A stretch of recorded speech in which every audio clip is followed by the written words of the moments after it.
Добър вечер, уважаеми зрители! Вие сте с новините у нас. Водещата новина – обединението на българските леви сили даде резултат.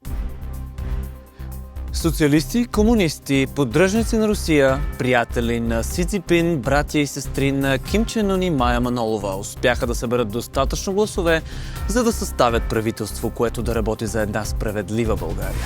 Неотменна част от сплотеното евразийско семейство. Новите бащи на нацията Румен Петков, Георги Първанов, Сергей Станишев, Александър Томов, другарките Татяна Дончева и Мая Манолова поеха тежката задача да изведат България от упадъчните Европейски съюз и НАТО, за да направи страната ни важната крачка към своя нов дом в Евразийския съюз и БРИКС.